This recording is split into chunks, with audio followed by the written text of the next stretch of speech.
a lot of people are going to be watching, with bated breath as that rover is going to be touching down.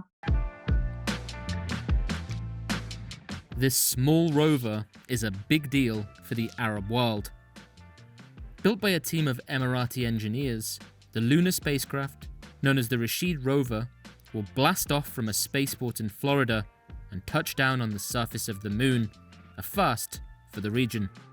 The Rashid rover is the first moon mission by the UAE. It's named after Sheikh Rashid bin Said Al Maktoum.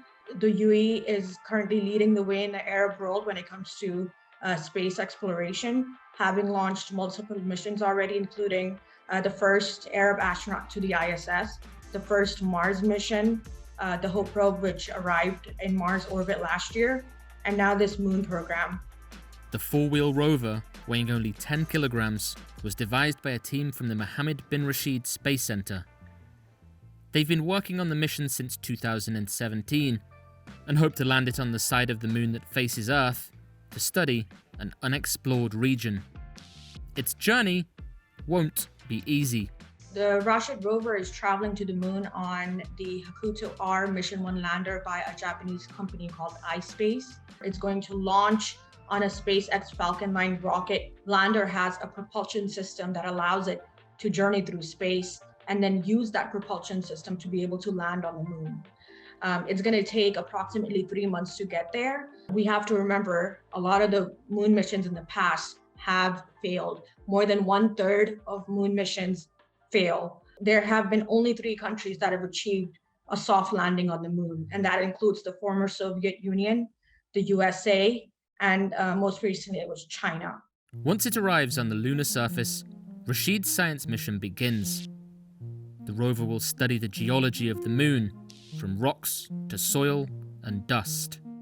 The rover's wheels, it has 4 wheels, and underneath the wheels, they actually have different materials attached to it. It's going to study how that material reacts to lunar dust.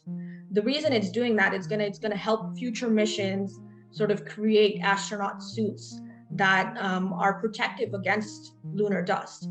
And this is because, if you go back to the Apollo days, astronauts were often complaining about this very sticky lunar dust getting into equipment, getting into suits, and that could create a very dangerous situation for these astronauts for the mission. Lunar has 4 cameras. It has 2 optical cameras provided by the French Space Agency.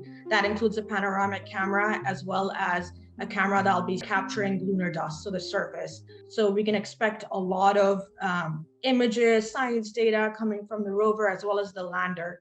More missions are expected soon. Rashid 2 is already under development, with China set to launch the rover in 2026.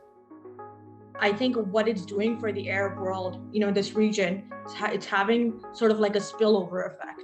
You see a lot of different countries in the Arab world also kickstarting their space program. When the Apollo missions were happening in the US, back in the 60s and the 70s, there was reports of a lot of the population becoming excited about science, about math.